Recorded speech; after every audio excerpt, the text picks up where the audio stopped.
А сега ми позволете да дам с особено удоволствие, с особен трепет, с особена емоция думата на госпожа Станка Колева, която, както вече ви казах, беше нашата логистика тук и без нея всичко, цялата тази организация би била абсолютно невъзможна.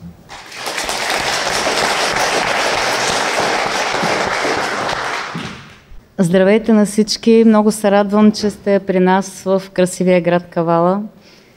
Искам преди всичко, преди да почна да чета с извинение, защото отдавна не съм говорила пред толкова хора, да благодаря на професор Темелкова за това, че тази година прецени и реши, както и всички останали нейни колеги от университета, да бъдете тук сред нас, да бъдете наши гости.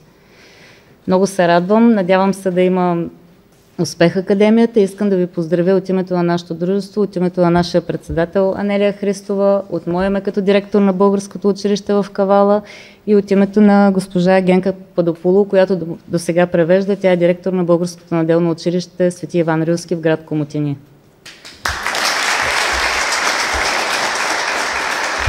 Искам и специални благодарности да отправя към община Кавала, към господин Мунцакис, към господин Пефанис, заради това, че ни помагат толкова много тук за всичко, което правим, не само за тази организация, за абсолютно всичко.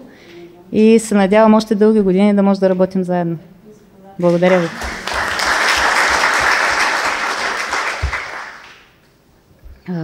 Уважаема професор Темелкова, уважаеми господин Лазаров, господин Мунцакис, господин Пефанис, уважаеми гости, колеги, участници в 8-та Международна лятна академия по лидерство, за мен е чест да участвам в това престижно събитие като представител на Българското наделно училище, което е един от партньорите тази година в организацията.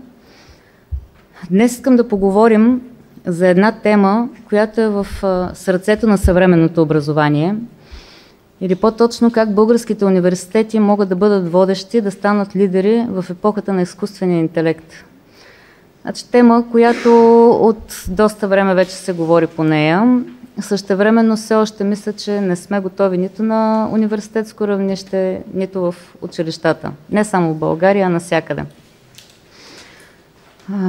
Темата на тази годишната академия нямаше как да бъде по-актуална, особено когато се намираме на прага на толкова значими промени в образователната система. Преди да започна, позволете ми да споделя моята гледна точка, която се формира от два различни, но взаимосвързани опита.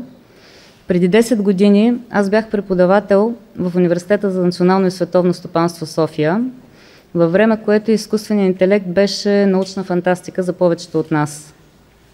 Днес като директор на Българско наделно училище, тук в Кавала, заедно с нашите учители се опитваме да подготвим децата още от ученическата скамейка да работят не чрез изкуствения интелект, а с него като партньор.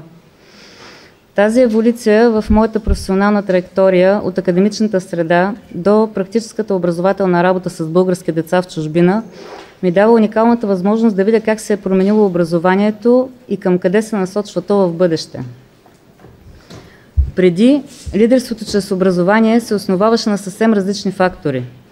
Тогава водещите университети се отличаваха с качество на своите библиотеки, с достъпа до международни бази данни, с броя на чуждестранни лектори и международни партньорства. Студентите търсиха информация в книги, писаха есета на ръка или на компютър, без да имат достъп до интелигентни системи за подкрепа. Преподавателите бяха основният източник на знания в аудиторията. Нашето лидерство се измерваше с дълбочината на експертизата ни, с способността ни да предаваме сложни концепции и да вдъхновяваме студентите да мислят критично. Международната мобилност и сътрудничество се ограничаваха главно до физическо присъствие и до размяна на печатни материали. Днес всичко това вече е коренно променено. Въпросът днес не е дали изкуственият интелект ще промени университетите, а как ние ще оформим тази промяна. И моята теза е, че лидерството чрез образование в България ще се определи от способността ни да превърнем изкуствения интелект от инструмент в партньор. Днес нашите университети използват изкуствения интелект все още предимно като потребители. Студентите пишат есета с ChatGPT, това може би го знаете всички. Преподавателите проверяват за плагиатство, администрацията автоматизира някои процеси. Това обаче е само началото, но не е целта. Истинското лидерство ще дойде, според мен, когато студентите не просто използват изкуствения интелект за готови отговори, а го третират като интелектуален партньор за критично мислене. Когато преподавателите разработват курикулуми заедно с изкуствения интелект, създавайки персонализирани образователни траектории за всеки студент. Когато изследователите колаборират с изкуствения интелект за научни открития, където машината анализира огромни масиви данни, а човекът интерпретира смисъла и поставя етичните граници. В нашето неделно училище частично вече се опитваме да прилагаме този подход. Не забраняваме на децата да използват изкуствен интелект, напротив, насърчаваме ги, но ги учим как да задават правилните въпроси, как да верифицират отговорите, как да комбинират логиката на машината с човешката креативност. Учим ги да бъдат критични към информацията, която получават, и да разбират ограниченията на технологията. За да постигнем това сътрудничество с изкуствен интелект в българските университети, тъй като за тях говорим все пак, според мен трябва да се предприемат няколко ключови стъпки, които аз ще сведа тук до следните. Първо, коренно трябва да се преосмисли академичната структура. Извинявам се, че се позволявам аз да говоря за това, все пак отдавна не съм вече член на университетската иерархия, така да го кажа. Но това, което виждам от опит, това ще споделя с вас. Лидерството чрез образование вече не може да разчита само на традиционните специалности и учебни планове от миналото.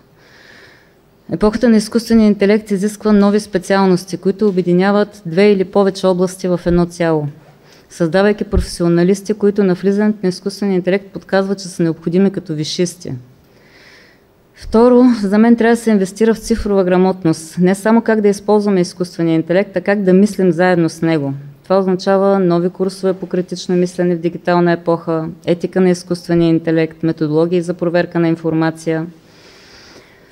Трето, необходимо е да се създават етични рамки за партньорство човек-машина в академичната среда. Как оценяваме един студент, който е работил заедно с изкуствения интелект? Как гарантираме честността в академичната работа, когато границите между човешкото и машинното творчество се размиват? Четвърто, трябва да се развият и нови методологии за оценяване на знанията в епохата на изкуствен интелект.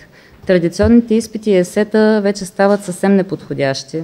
Нужни са нови форми на оценяване, които тестват способността за сътрудничество с изкуствен интелект, критичното мислене и творческото решаване на проблеми.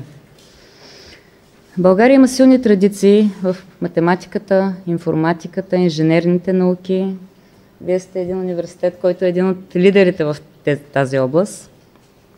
Това ни дава уникално предимство. Нашите университети могат да станат лидери в разработването на решения с изкуствен интелект за образованието, а не само в тяхното прилагане. Миналата седмица правителството обяви важни промени в приема за студенти, което показва ясна визия за бъдещето и отчасти се доближават до тази необходимост от междудисциплинарност. Считам за особено важно решението 15% от приема в специалности икономика, администрация и управление да се обвърже с оценката от матура по математика. Или, както каза министър Вълчев, трябват ни икономисти с математически умения. Това е точно типът мислене, от който се нуждаем в епохата на изкуствения интелект. Комбинация между хуманитарни и точни науки. Стъпка към онези хибридни специалности, за които говорих малко по-рано. Както и решението да станат безплатни специалностите за подготовка на учители по математика, информатика, информационни технологии, физика, химия, природни науки е стратегически ход. Тези учители ще бъдат първите, които ще подготвят новото поколение за работа с изкуствения интелект още от ученическата скамейка. Предстоящото влизане на България в еврозоната също отваря нови хоризонти за нашите университети и за мен ще бъде истински катализатор за постигане на лидерство чрез образование. От финансова гледна точка това означава достъп до европейски образователни фондове, без валутни рискове, улеснено финансиране на международни изследователски проекти и привличане на чуждестранни инвестиции в образователни технологии. Когато инвеститорите знаят, че работят в една стабилна валутна среда, те са много по-склонни да влагат в дългосрочни образователни проекти. Академичната интеграция също ще се задълбочи значително. Ще имаме засилена мобилност на студенти и преподаватели, партньорства с водещи европейски университети в областта на изкуствения интелект и пълноценно участие в общоевропейски инициативи за дигитално образование. Най-важното е, че еврозоната ще позиционира българските университети като стабилни партньори за дългосрочни образователни инвестиции, което е от ключово значение за развитието на технологиите и които изискват години на изследвания и разработки. В нашето неделно училище виждаме вече как работи този нов подход. При изучаването от по-големите ученици на български език, тъй като при нас се учи основно български език и малко история и география на България, те използват изкуствен интелект за граматически анализ, но след това дискутират защо определени правила съществуват, как те се отразяват на културната ни идентичност, нещо, което изкуственият интелект не може да разбере пълноценно. При изучаване на българска история, те не просто четат учебника, те използват инструменти на изкуствения интелект за анализ на документи. Учат се да задават въпроси, като какви са ограниченията на тази информация, как могат да проверят това твърдение и така нататък, но все пак при нас учениците са още деца. Ние просто ги подготвяме за по-голямото училище да дойдат при вас. И за мен бъдещето на образованието не е замяна на човешкото мислене с машинното, а е партньорство между двете. Разбира се, има и сериозни предизвикателства. Недостига на финансиране за технологична инфраструктура, необходима е преквалификация на академичния състав. Много преподаватели се чувстват заплашени от новите технологии, вместо да ги възприемат като възможност. Освен това, мозъчният отлив към западните университети с по-добри ресурси продължава да бъде сериозен проблем, но именно тук, според мен, еврозоната може да направим разликата, като предложим стабилна среда и европейски стандарти на живот, може да задържим част от нашите таланти. И като заключение, лидерство чрез образование не е въпрос на технологии, а на визия. Българските университети имат историческия шанс да станат пионери в създаването на нов модел на образование, където човешката креативност и машинната интелигентност се допълват взаимно. Новите правителствени мерки показват, че има политическа воля за промяна. Еврозоната ще бъде вятърът в гърба ни в този амбициозен път, а нашия опит от работа с деца показва, че новото поколение е готово за тази трансформация.